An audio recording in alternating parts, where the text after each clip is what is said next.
I never imagined a minor HOA disagreement would unravel a criminal empire thriving in my peaceful lakefront neighborhood. How could I have guessed that challenging Karen Mitchell's absurd semi-truck blockade would thrust me into an FBI investigation and make me a target for ruthless individuals determined to guard their secrets? Drop a comment below with where you're reading from. I screeched to a halt so fast my groceries tumbled off the passenger seat.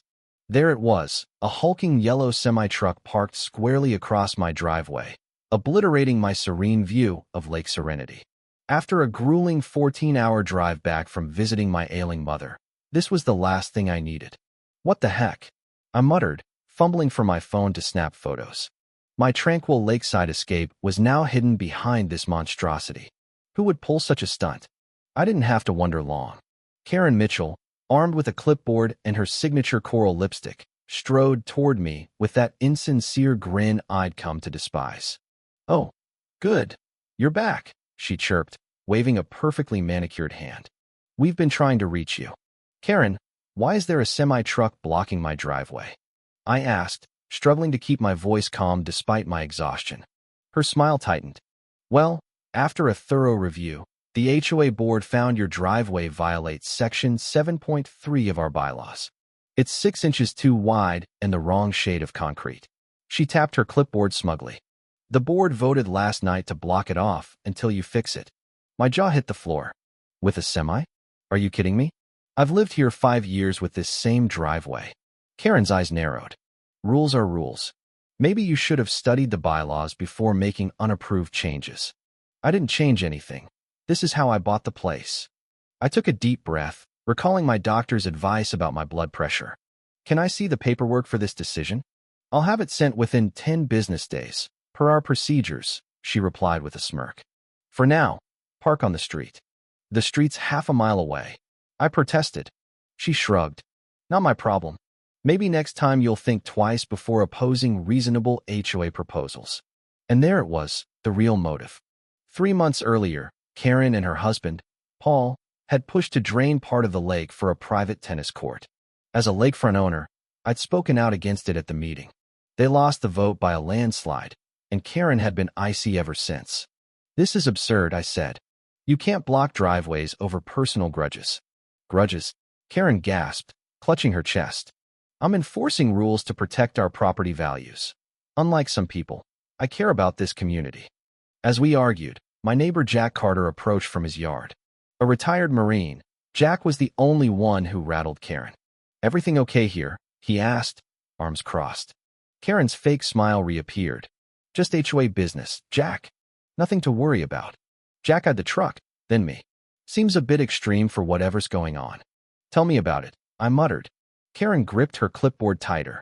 "The board's decision is final. The truck stays until compliance is met." With that, she spun on her heel and marched back to her house across the street. Jack waited until she was gone. "They've crossed a line," he whispered. "That truck's been here since dawn.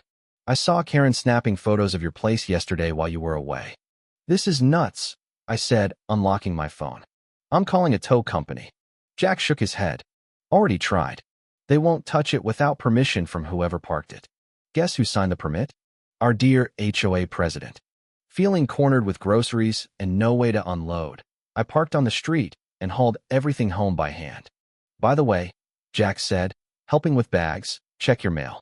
Several neighbors got violation notices yesterday. Karen's on a power trip." Inside, I dropped the groceries and checked my security cameras, installed after someone trashed my boat last month. The footage showed the truck arriving at 5:30 a.m., with Karen directing the driver to block my access perfectly. But there was more. At midnight the night before, she'd been with a man in a dark suit I didn't recognize, inspecting my property line and dock, taking notes. Something felt off. This wasn't just petty HOA nonsense. I dug out my property maps and original house docs. The driveway specs matched what was approved when I bought the place. No violation. An email pinged. Multiple violations requiring immediate action from the HOA, listing 12 supposed infractions, each with a $100 daily fine. My doorbell rang. Jack again, looking worried. "You need to see this." He handed me a flyer circulating the neighborhood, a photoshopped image of my house with property values at risk, Don't let one bad neighbor ruin Serenity Shores. It announced an emergency HOA meeting tomorrow to address problem properties. They're turning everyone against me, I said, my stomach twisting. Jack nodded. Paul's been door to door, claiming your illegal renovations could tank values by 15%. People are spooked. I had to fight back, but how? Rewatching the footage, I noticed the suited man fixating on my dock, measuring it. Why? My phone buzzed with a text from an unknown number. Be careful. The HOA isn't what it seems. Check the financials. Staring at it, I wondered who sent it and what they knew. Looking at the truck still blocking my driveway, I realized this was just the start of something far bigger. The next morning, I woke to voices outside. 5 neighbors surrounded the semi, pointing at my house. Karen, clipboard in hand, nodded dramatically as she spoke. I couldn't hear her, but she was performing. I grabbed coffee and checked the night footage. The suited man returned at 3 a.m., flashlight in hand, studying my dock. What was he after? The anonymous text nagged at me. I logged into the Serenity Shores website for HOA docs, but the financials were access denied. The management company blamed a glitch. Then my boss called. You coming in today? I'm trying, but a semi's blocking my driveway, I explained. Hey, what? Hold on. I got an email about you from a Karen Mitchell. She says you're in a serious HOA dispute and might be unstable, suggesting we rethink your client accounts. My stomach sank. She contacted my work? That's outrageous. After hanging up, I stormed to the mailboxes where Karen collected hers at 10 a.m. Sharp. She was there, flanked by allies, the Thompsons and the DeVises. Karen, we need to talk, I said. You emailed my employer? She smiled sweetly. I was concerned. Unstable home life often means unstable work performance. Mrs. Thompson nodded. We're all worried about you, dear. This stops now, I said. Move that truck. Karen's smile vanished. Back off, or we'll ensure you can't access the lake at all. The board has emergency powers. Are you threatening me? I asked, raising my voice. Just stating facts, she replied, turning to her cronies. See what we're dealing with. By afternoon, community watch signs faced my house. Neighbors I barely knew strolled by, snapping photos. 3 lawyers couldn't see me until next week. I felt trapped, exactly Karen's goal. Then I recalled Jack's daughter, Emily, worked at the county records office. I called him. Can Emily access Serenity Shores financials? Something's fishy. He agreed to help. While waiting, I found my original closing docs. The driveway matched the approved plans, no violations. My doorbell rang. It was little Timmy Thompson, 8, with a card. We're praying you find a community that suits your lifestyle better, your concerned neighbors. They wanted me gone. Jack texted, come over now. You need to see this. I slipped out the back, dodging prying eyes. At Jack's, Emily pointed to spreadsheets. HOA financials from the last 3 years. Notice anything? I scanned them. Monthly $55,000 payments to lake management services, normal? Not for this lake, Jack said, sliding over a business registration. Owned by Daniel Pierce, with Karen and Paul Mitchell as board members.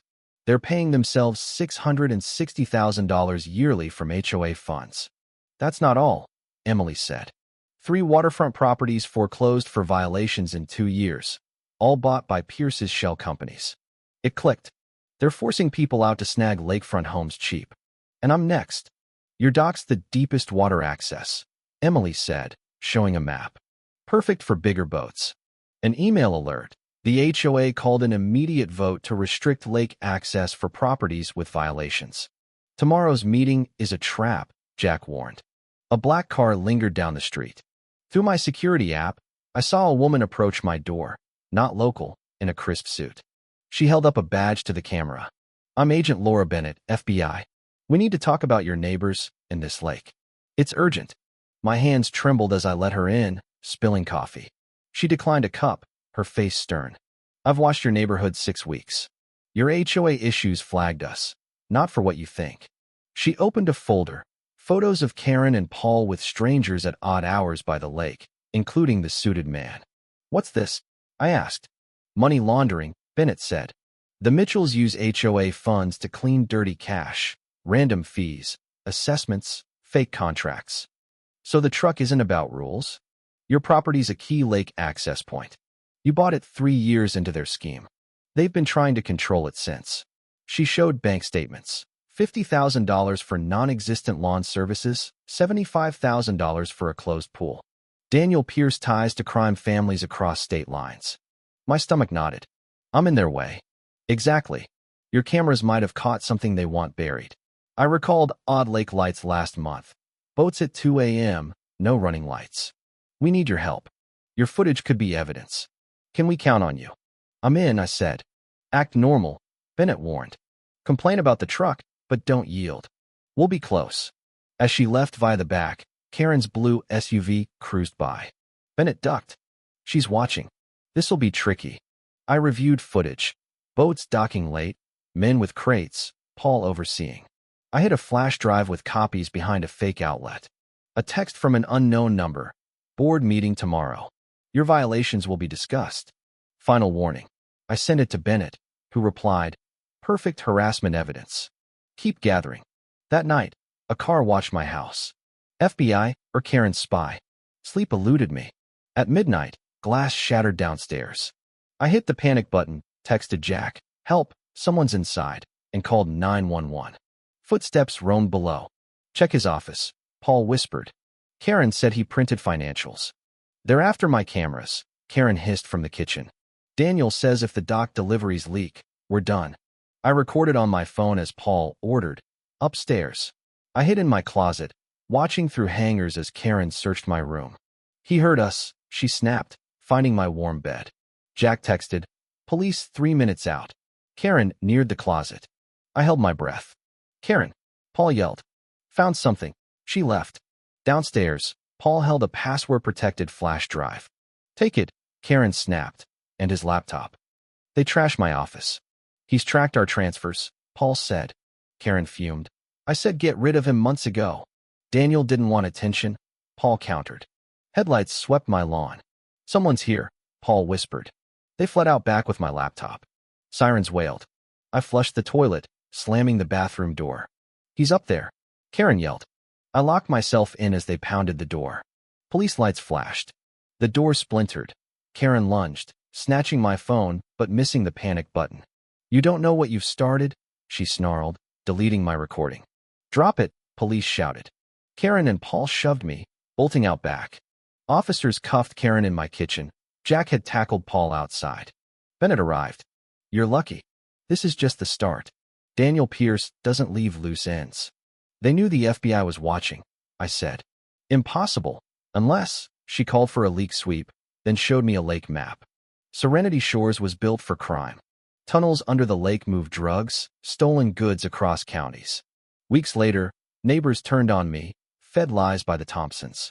An envelope under my door held a USB and note from Karen's ex-assistant. She kept double books. It proved $2.3 million embezzled via fake invoices and shell companies. The Mitchells had bullied 8 families into selling cheap. At an emergency meeting, my semi, charged the community center. FBI intervened, arresting Pierce. I presented the evidence: stolen funds, threats, smuggling via lake tunnels. Neighbors united, ousting the corrupt HOA. We rebuilt with recovered money, turning Serenity Shores into a true community, proof that standing up, even over a driveway, can topple an empire.